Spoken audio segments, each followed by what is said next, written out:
Welcome back, guys. It is time to get to the fun part of Lightroom. We just learned about importing and exporting, which are vital functions. We need to understand those, but now it's time to actually learn how we process our photos. So I'm going to take you through every slider, what they do, what effect they'll have on your photo in terms of feeling and such, and we're going to really understand, not just drag sliders around like monkeys. We're going to get it. So with that, let's get going.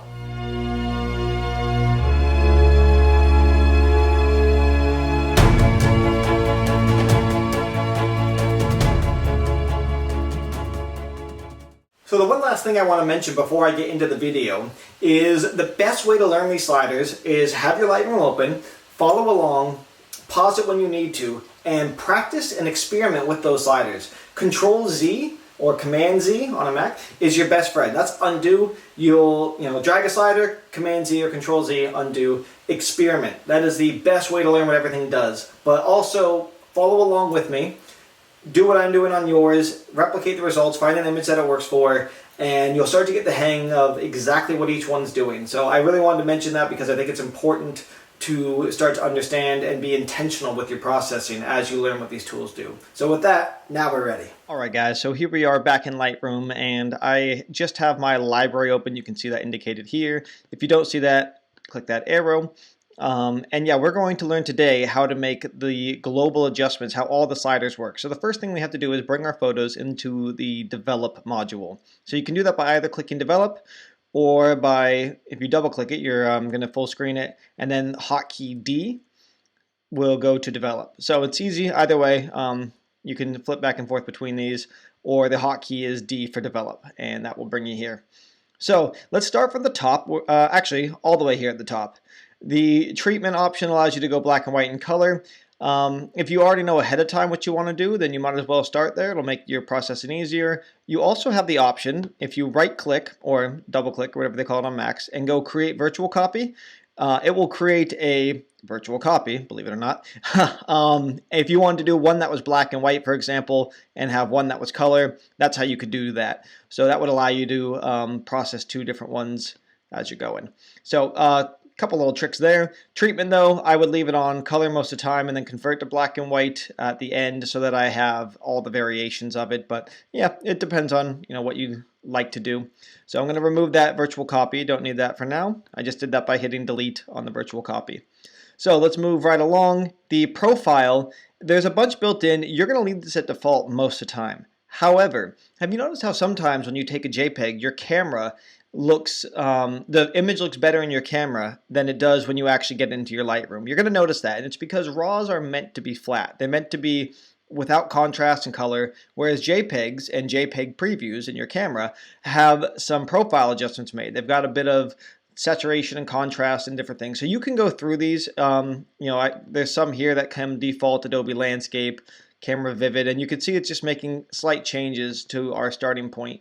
I would honestly experiment with all of them and see which one puts you at the best starting place. If there's one particular profile style that always is a good place to start for you, then go with that. But honestly, Adobe Color to me works great. I wouldn't bother changing it for the most part. We'll go down to white balance. It's going to default to as shot, so as your camera detected it in the scene. You can set that directly, or what I recommend doing is leaving that alone and actually adjusting the temperature if you feel it's necessary. So if I want to cool this down, I can do that by just dragging the slider, and you can see that we've cooled. I'll use the / key to go before and after, which is another good hotkey to know. And that looks nice as well. The warmer tones, the cooler tones. There isn't going to be a right answer, but that's how you adjust the temperature from cool to warm or blue to yellowish and oranges, if you see that. You can always hit Control Z to undo, which is something I do a lot. I say, okay, well, how does that look if I really cool it? Undo that. Let's go back. Well, maybe I want to go halfway in between. Okay, undo that.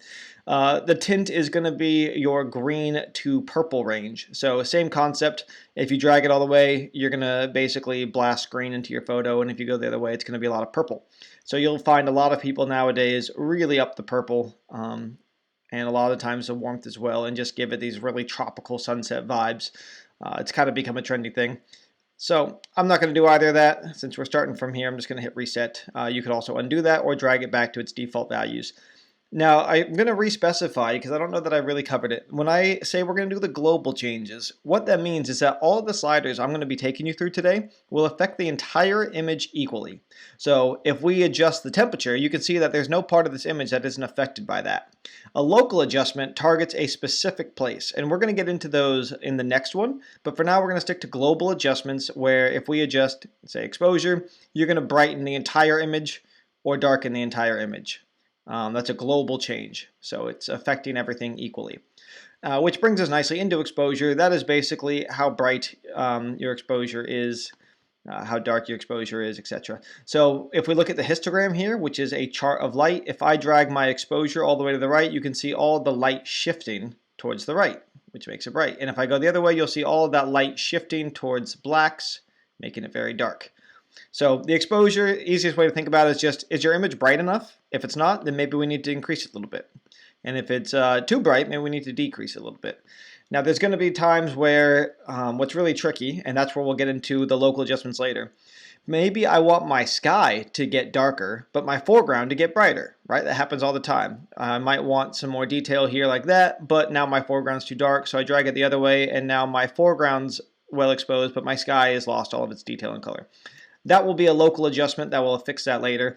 For now, I recommend just getting it to pretty even is the term I use. I don't want to blow out any highlights, and I don't want to lose anything in the shadows. You can see if you are, by the way. I just keep leading myself to the next trick. See this little arrow here? It says show shadow clipping. Let's turn that on, and we're going to do the same for show highlight clipping or blowouts or whatever they call that. And you can see this turned red right here, and that's because even as taken, the sun was literally just a complete white light. When it has no detail, when it's just reading as pure white, then it's called clipped and or blown out. And when it's complete black, when there's nothing left in the shadow regions, then we've clipped our shadows. So we keep those on. I'll show you what happens as we go. You know what?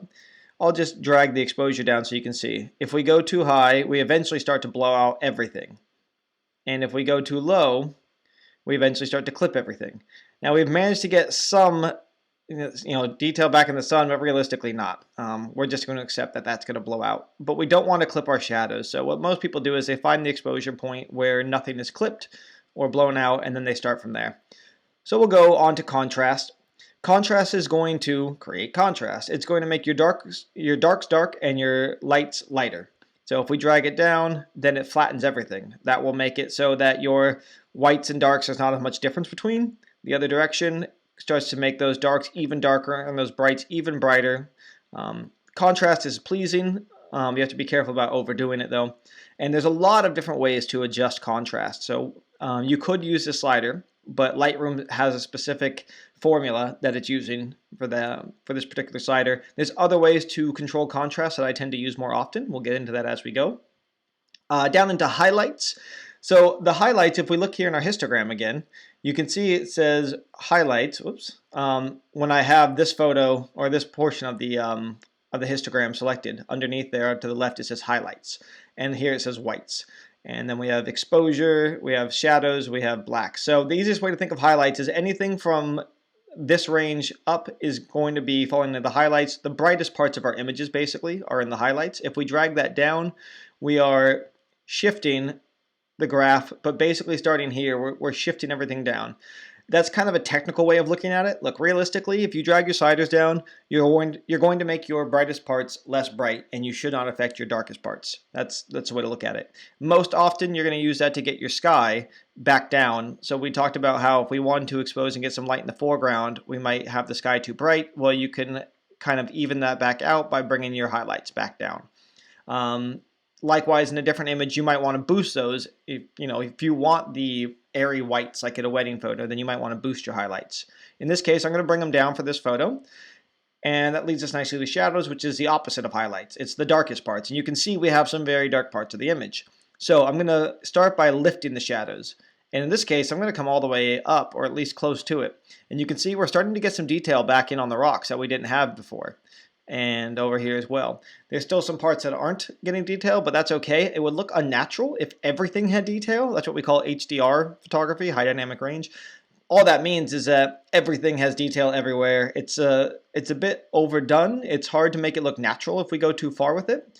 But that is how you would do it and why you would adjust your shadows. So most people with landscape photography are going to decrease their highlights and then boost their shadows. That's a pretty standard way of doing it, and the reason is we're trying to get the sky to look good, to have its color, to have its detail, but also the information in the foreground to come back out. That leads us nicely to whites, which is the same as highlights except an even narrower portion. That's only going to make the brightest parts affected. And what I tend to do is drag those whites back up sometimes, but I'm going to do that locally because, as you see, if I do it globally too much, it starts to affect parts of the image I don't want. But that's going to be a feel thing. A lot of people want to get that to the point just before it clips, and so they'll drag and drag and drag until they see red, and then they'll go, okay, too far. In this particular instance, because it's clipping almost immediately with this sun, you won't have very much room for that. There's a quick little trick. If you hold the Shift key and double-click whites, it will automatically find your maximum white point before you've blown out your whites. And you can see even a smidge there it's doing it, but the Lightroom's decided that's appropriate. So some people just do it that way. Same for blacks. If you want to create contrast, you drag it down, but you don't want to usually clip your blacks. So same deal. If you want to hold Shift and double-click blacks, you can. It will show you that point where they start to clip, or you can just do that manually. And depending on what you want to achieve, you might even bring those up to try to get some of the darks not so dark. My personal style, I like a lot of contrast, so I tend to go down a little bit with blacks, come up a little bit with whites, and I'm going to use a lot of local adjustments in mine. That brings us nicely to texture, and I'm also going to turn this off, by the way. I'm finding it distracted now. So we've just gotten our exposure right with this first portion. We're going to go down into texture. Texture is going to, the technical thing it does has to do with midtones and edges and some stuff, but really what it does is it brings texture into your image. So you see that water now has gotten really crispy, and if we go the other way, it gets really soft. And somewhere in the middle feels pretty natural. And I think as we come up here, that starts to look, it's mimics sharpness, but it's not real sharpness. It's meant to accentuate textures in certain places. So I think that looks cool on the rocks, better than having it flat probably, but I think it overdoes it in the water, personally. Rather than thinking about right and wrong with any of these things, you have to think about what is your goal, what's the style you want to create, and what is the feeling you want to create. And that's going to vary by photo, it's going to vary by style, by person. So I might have even 3 versions of the same photo. One is going to be a soft and ethereal one where I maybe lower the textures a bit and really soften it and make it kind of peaceful. And one might be, one where I'm really going for drama and want to bring out that detail more, and I'll make a lot of adjustments along the way. You don't have to decide on one, but as you craft your style, you're going to learn when to use these sliders. For now, you just need to know what it's doing. It's basically kind of sharpening features in a way, but not official sharpness. I hope that makes some sense. Let's go down into clarity, which is similar. This one affects just the midtones, but the appearance it has is to actually bring clarity or softness. It's very similar to texture, but you can see that if we drag all the way, this has really softened the whole image, and it's kind of flattened all the contrast in there because it's affecting the midtones. Whereas here it's really created some contrast there. We've got super bright white now and some very darks, and it feels a bit crunchy to me when it's overdone, and this feels a bit flat to me when it's overdone the other direction. So your ticket is to find a place, and again, this is going to vary based on the feel you want for your photo. Ethereal and dreamlike tends to lower the clarity a bit, just like with texture. And if you want drama and savage and brilliance, then you might bring that clarity up. And you can kind of use these two juxtaposed against each other. So maybe I want to have less sharpness, like in some of these water spots or whatever, but more overall clarity. So you can see what that's kind of doing is creating that contrast, doing it in a way that sort of simulates sharpening a bit, and this one is just kind of softening the overall feel of the photo. Sorry I don't have more technical terms, but honestly it's not too important to understand it technically. What you really care about is how it affects your image. So play around with those. Play around with everything. That's going to be the way you learn, is by just dragging these sliders and by doing it mindfully, knowing what you're trying to achieve and saying, okay, if I want heavy contrast besides just dragging this contrast slider, how can I create that? Well, I can create that by having bright highlights and dark shadows, but that might not look good. I can do that in a variety of ways. I can bring the whites and blacks juxtaposed against each other to create that. And then we're going to get into our tonal curve, which will do that as well. So all this to say, when you're making your global changes, you're just trying to get usually the feeling, the overall feeling you want, the colors, the toning, the contrast. You're kind of getting that at a good starting point. And then on the next one, we'll get into the local adjustments, which is how you get really specific and bring out certain individual features of the photo. For now, let's keep going. We're into dehaze, and that's just what it sounds like. If you drag that down, it adds haze. If you drag it up, it tries to remove the haze. And you can see for the first time, we have a lot of detail in these clouds. I kind of like what it did on the sky. It brought out some interesting shades of green and got some detail on the clouds. I don't love what it did on the water, obviously. So again, there's going to be local adjustments we can make in the future where we maybe would just dehaze the sky but not affect our water. The important thing for this session is just seeing what it's doing to the image when you use that dehaze. Now sometimes I'll actually use haze intentionally. I'll actually bring just a little bit in and kind of give it this foggy sort of soft feeling. This photo is not a good example of a time when I would do that, but there are situations where I actually increase the haze and give it some atmosphere. In this case, I would be more likely to decrease the haze or to dehaze it and try to get some detail back in certain places. We'll get into the last ones here, the vibrance and saturation sliders. So basically, these both affect your color tones. Saturation is going to take everything in the color spectrum and it's just going to boost it. So if we just crank it, all the oranges got radioactive orange, all the blues did the same. This image doesn't have a ton of color to see that with, but essentially that's all that happened. We just really injected everything with a ton of color. That's usually not the way people like to go. I never use the saturation slider, or I should say I rarely use the saturation slider anymore. Vibrance is the one that most people use. That says, okay, which colors are not already oversaturated? I'm going to adjust just those ones. So if we start to increase vibrance, you'll see it's still affecting blues and orange, and if we go too far, it definitely still gets pretty close to radioactive. But it doesn't do it as drastically as the saturation did. Again, this photo is probably not the best example of that because we don't have greens and reds and all these different colors to explore. But the idea is that vibrance is less likely to oversaturate because it's going to target colors that are not already oversaturated. One thing I do kind of often is bring my saturation down so that the whole image doesn't feel oversaturated, and then I boost the vibrancy so that just the colors that I want to pop become saturated. Maybe I went too far with that, but something like that potentially. Very much a feel thing. I don't know that I'm loving this image for either of these. I honestly thought that the natural colors looked pretty great already. So I personally wouldn't adjust the saturation in this image, but a lot of people, especially when they're beginning, they just love colors. So they would really do a number on that. That's going to be up to you. As long as you understand what they're doing and the difference between them, you're all set to go. Let's move into the tone curve. They've made this much more complex recently.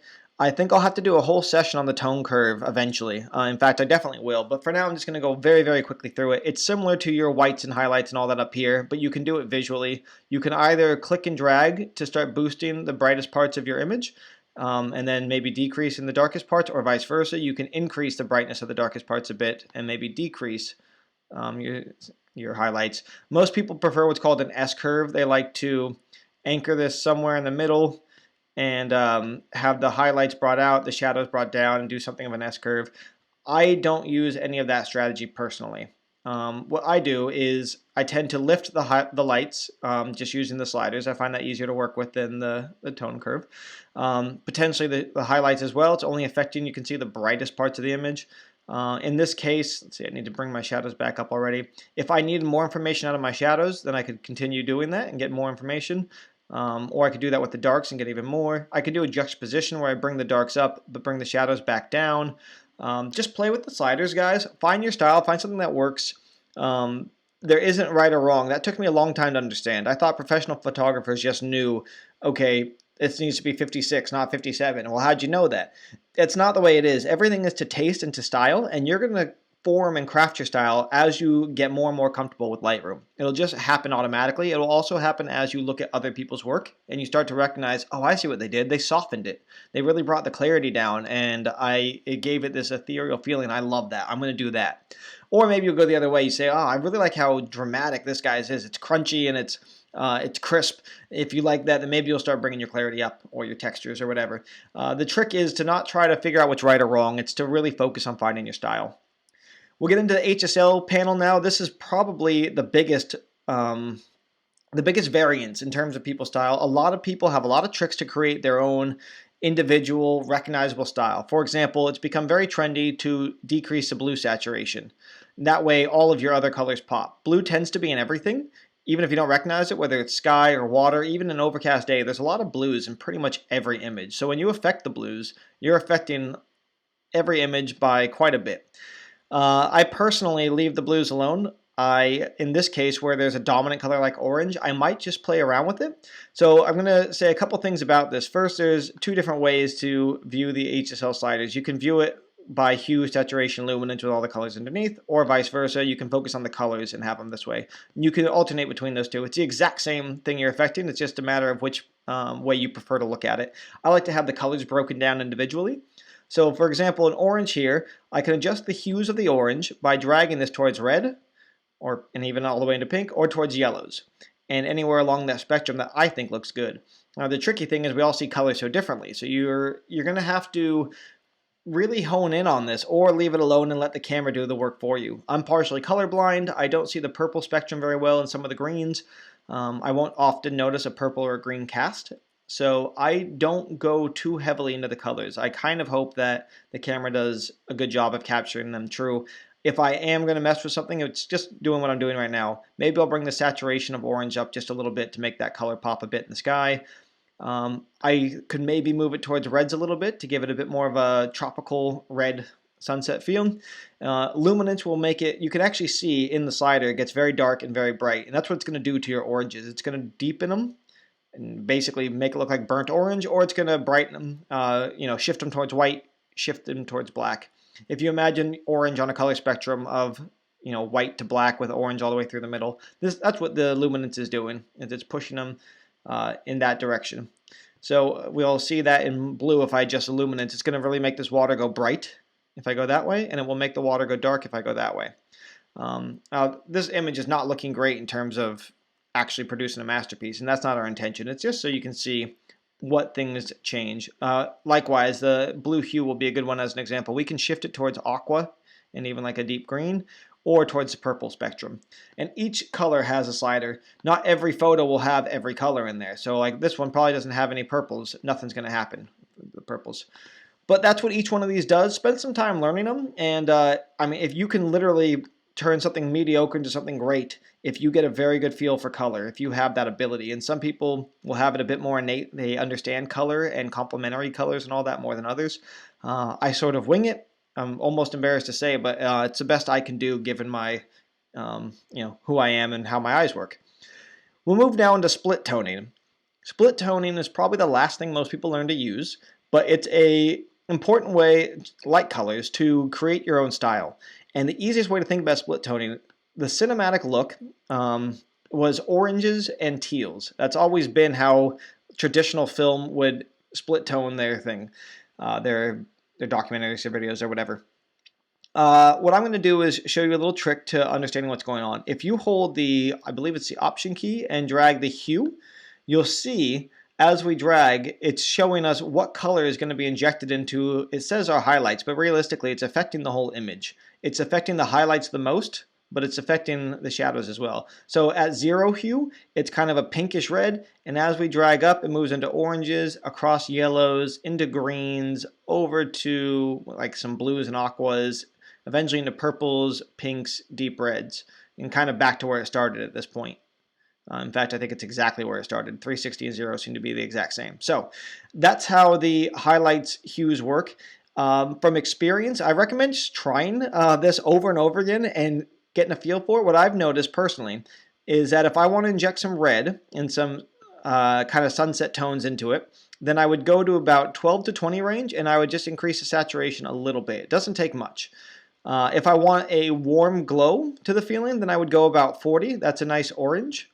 And if we increase it, you can see everything, including the water, just sort of gets that same orange toning. That's what we're going for with split toning, is to create some uniformity across the image. So let's leave that there, and I'm going to boost it so you can see what's happening. Then we have the shadows, same exact color range and everything. The difference is, you'll notice if you move your shadows, I'll turn the highlights off for a second, and I'll turn this to something very obvious, like should be about the aqua range, around 180 is kind of your teals. If I move the saturation now, you're going to see that everything has been injected with some teal, and it's a pretty heavy dose of that color. So the way that cinema might work, for example, is by increasing your shadows to the orange color and your teals in your, your oranges in your highlights and your teals in your shadows, and you create sort of a cinematic look in theory. You can get bogged down with this, and again, if you've got a really good understanding of colors, maybe you do painting and other stuff and you've got a good eye and understanding of that, then by all means have a play, go nuts, see what colors work together. A lot of people craft their whole style with just split toning. They have a certain look that they always do, and you recognize immediately, oh, that's an Adam Marlin photo. I can tell by the way their blues are always aqua. I've got a friend who always turns his blues aqua. You can do that with the split toning, or more likely by just shifting your actual blues. And all of his photos look a bit like that, which is fine. That's his style. It's not my preferred style, but he does really well with it.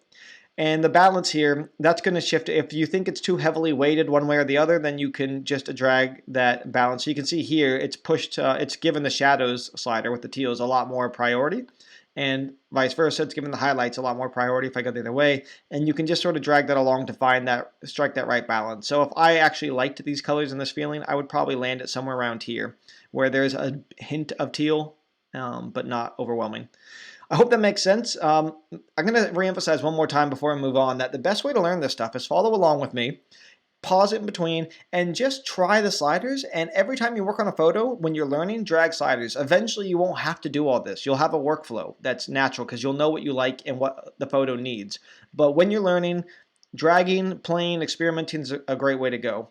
I should also show you this briefly. I showed you in the previous videos, but if you open this up and go to your history tab, you can always come back and see what something looked like before. So if we're wondering what it looked like before all of those shifts, what it looked like way back, say, when I was adjusting clarity, or before I started adjusting, say, the split toning. So if we go back to here, before I touched that at all, that's what it looked like before we split toned it.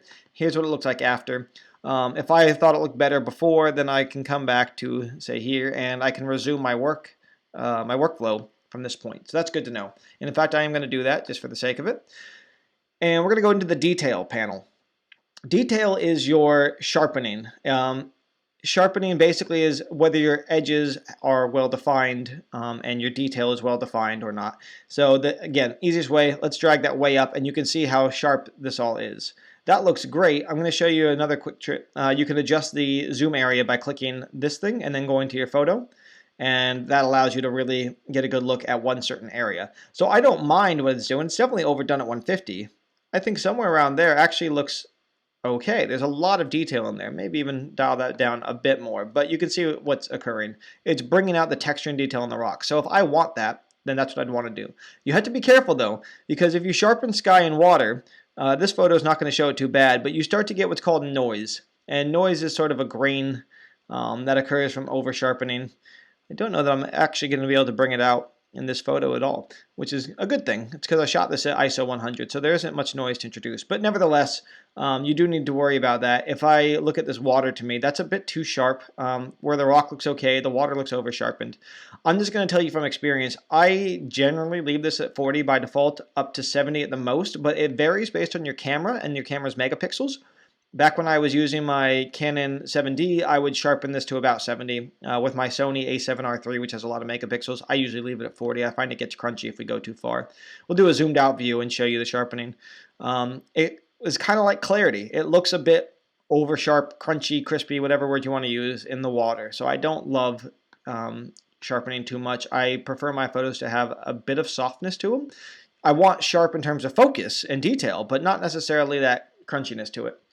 The radius is similar. Most people won't mess with this at all, but I'll show you what it does. It kind of enhances that crunchiness, but also the detail, or softens it a bit more and reduces that noise a bit more.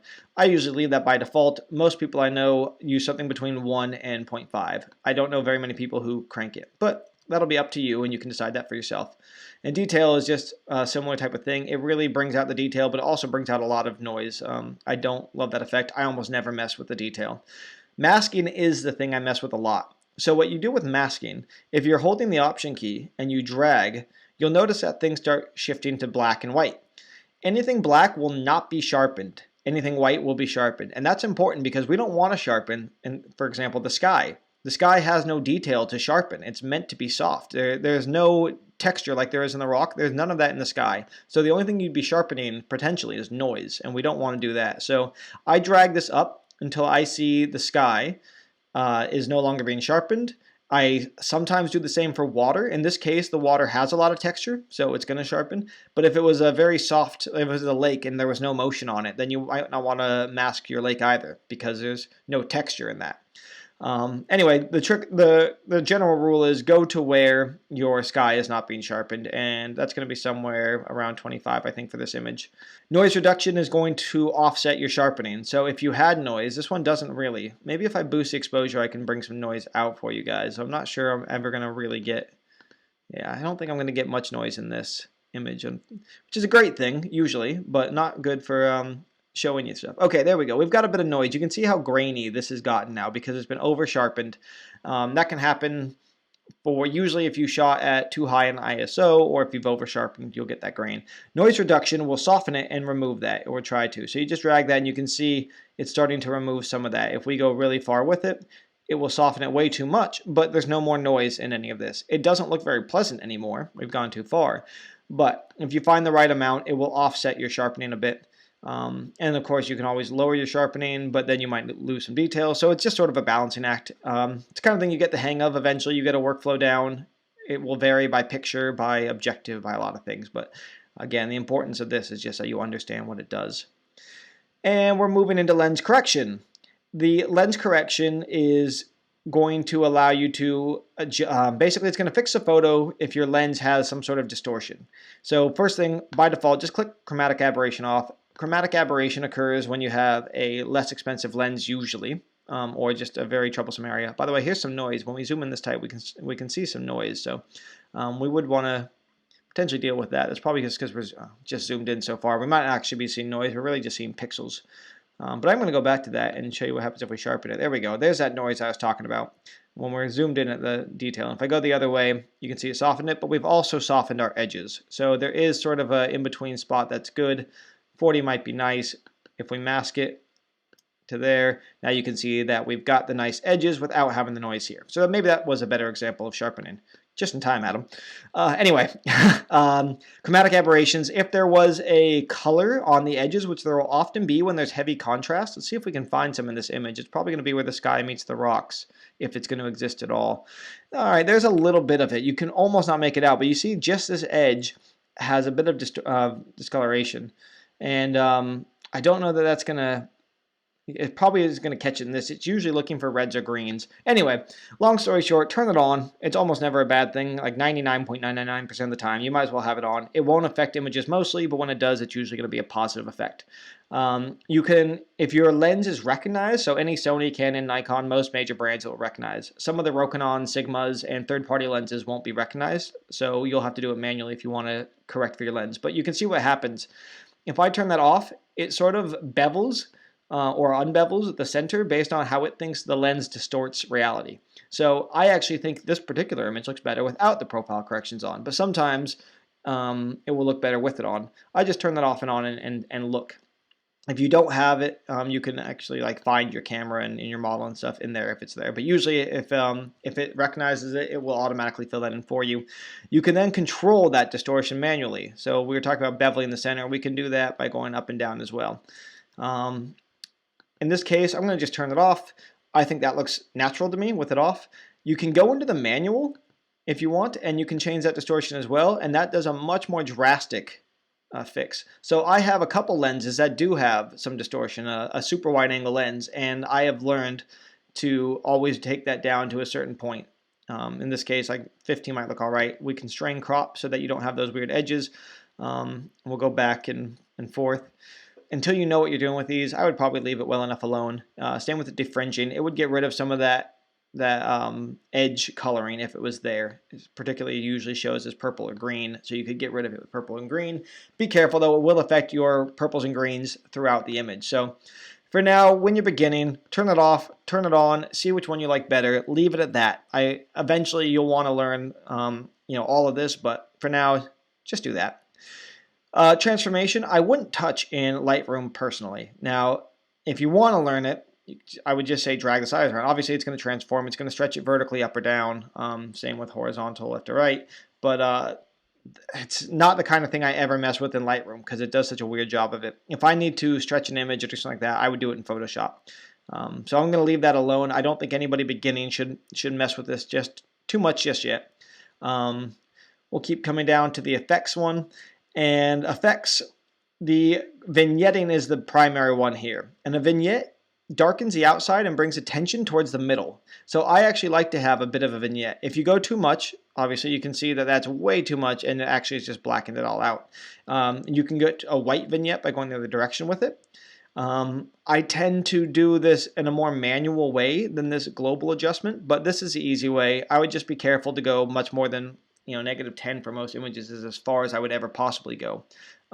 You can control the midpoint, so if I want to just really hone down on just the center, I just keep coming in, and that really obviously brings all the attention to this bit. Likewise, if I want it to be a more even, then I could go the other way. The problem is then it just looks like you had something blocking your corners, so that's not a very positive effect.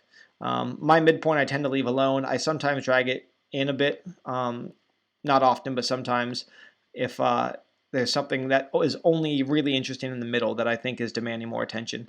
The feather is just what it sounds like. It's going to soften how dramatic, how hard that line is. So if we have no feather, it's a hard line vignette. If we have a heavy feather, it's nice and soft. And the highlights will allow you to only vignette or to not vignette the highlights. So if we didn't want the highlights included in our vignette, then we could turn that off, but it kind of creates a weird effect. So I would say that the defaults are usually how I have this. I'm just going to hit Control Z a bunch of times to undo. Could have gone back to my history as well. I would usually do a slight vignette. At the most, I might bring the midpoint in a little bit, and that would be it. That would be how I would tend to do it. Grain is that noise we talked about. If you wanted to introduce grain and make it feel a bit filmy, you can do that to kind of give it that old-fashioned look, and now it looks like a vintage photo. So that's how you would get the vintage photo feeling. Again, if your style wants that vintage feel, then by all means do it, but I usually want crisp and clear. If you were going to introduce that grain, I would almost create a virtual copy and then have the vintage feel on that copy so that you also have one without it to go back to. But I guess it doesn't matter. You could always just turn it off later. Last one here, guys, is calibration. So that's going to be your color calibration. There are some different presets, but I almost never mess with any of these. A lot of people do, especially in portrait photography, to try to get skin tones right. I'm going to tell you that as a landscape photographer, the only one I personally use almost ever is the blue primary. And I mentioned before that I've got a friend who likes to, really make his blues aqua, and I think he uses this one. He might use the blue HSL thing that we saw earlier. I'm honestly not sure which one he uses, but you can see what happens as I drag that around. That kind of gives it that teal and orange feel that we were talking about for a cinematic look. You can see that the sky has become a very pastel-y orange, and the water has become a very nice teal, and that's been a cinematic look for a long time. I don't mess with the hue at all, almost ever, but I do use the blue primary saturation, and I don't know how to explain it, except that it gives all my colors a nice pop, and pop is the only word I have for it, because there's a lot of ways to adjust color and saturation, but this is the way that I find when my photo is done, and I like it, if I just click here somewhere usually between 25 and 50, I usually go, oh, that's kind of nice. Let's turn that off. Here's another quick tip for you. You can see what it was like before and after with that effect turned on and off for just calibration slider by using this little switch here. So that's off and that's on, and I think that pop of color is really pleasing. I think it did a better job than the saturation or vibrance one did above. So I use this quite a bit, and I don't usually go this high, but in this case, I think it kind of worked. So that might be what I do. So that's it, guys. That's all the global changes. The last thing I'm going to show you that technically qualifies is the leveling tool and the crop tool. It's in the same one. If we click that down, this is if your image was wonky, this is how you would straighten it out, by using the crop tool here. So that obviously just made it wonky and wonky. So I'm going to go back to that point, and it does look like maybe it's slightly off kilter. So I can either just click and drag here to sort of swivel it and use these grid lines to give me an idea of when it's straight. That's one option. Make sure that my corners, yep, those are fine, and I can drag it left or right a little bit here as well. And then if I hit done, it straightens it out. Now the other option I would have is, sorry, to go back to here, is to use the leveling tool here. So if we click this tool, we find any straight line. So I'm going to use the horizon here and just click and drag. It will automatically rotate it along that level that you use. So I feel like that's usually the easiest way when you have a nice, easy, solid line to work with. While we're here, if you wanted to crop to a different size, go back in there. If it's locked, it's going to maintain the aspect ratio when I click and drag that it was shot at. So in this case, it was a 3:2 ratio. It will maintain that no matter what I do. If I turn the lock off, then I can drag up and down, left and right, and I can do whatever I want with it. It's going to allow me to crop it however I want. You also have some options in here like ratios. So if I needed this as a square, then I would go 1:1. Instagram is 4:5. Now Instagram is 4:5, but it's not 4 tall, 5 long. It's vice versa. It's a vertical format. So if I click and drag and come all the way in, you'll see it eventually just kind of pops to vertical. I'm literally doing that by just dragging towards the center until it rotates. So that's how, if you wanted to do it for Instagram, that's how you would achieve that. It's been a bit finicky. There we go. So that would be my Instagram version potentially, which is not as pleasing. Maybe find somewhere where the waves aren't quite so cut off. Something more like that would have to be my Instagram version. So yeah, that's the last and final global adjustment tool. That's it, guys. You are done. You understand global adjustments now, and you are on your way to becoming whatever you want to be with photography, whether that's just an inspired amateur enthusiast or a professional. It all starts right there with those global adjustments, and then it takes the next level when we get into the local adjustments, which is going to be in the next series. So if you followed along, take a break, or maybe go right to it, but I would suggest making sure that you've ingrained some of this, that you've dragged those sliders yourself, and that you get the hang of it. If you're confident, let's go to the next one on local adjustments. Otherwise, give yourself a second, get a coffee, and come back when you're ready.